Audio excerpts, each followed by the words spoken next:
constituant l'Alliance des États du Sahel entre le Burkina Faso, la République du Mali et la République du Niger.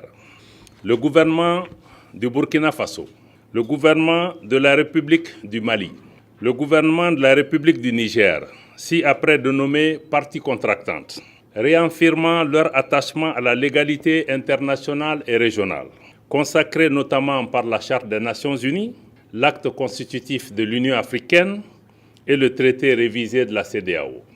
Convaincus de la nécessité de poursuivre les luttes héroïques menées par les peuples et les pays africains pour l'indépendance politique, la dignité humaine et l'émancipation économique.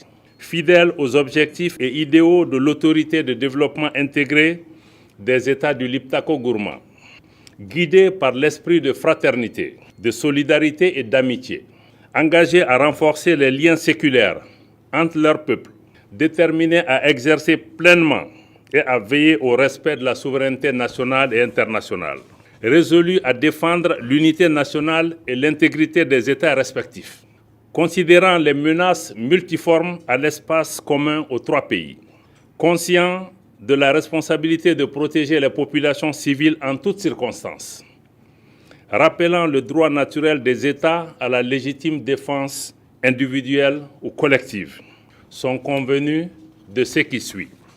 Article 1er. Par la présente charte, dénommée Charte du Liptako-Gourma, les parties contractantes instituent entre elles l'Alliance des États du Sahel, en abrégé AES. Article 2. L'objectif visé par la charte est d'établir une architecture de défense collective et d'assistance mutuelle aux parties contractantes. Article 3. Les parties contractantes mettront en place ultérieurement les organes nécessaires au fonctionnement et mécanismes subséquents de l'Alliance et définiront les modalités de son fonctionnement. Article 4. Les parties contractantes s'engagent à lutter contre le terrorisme sous toutes ses formes et la criminalité en bande organisée dans l'espace commun de l'Alliance. Article 5.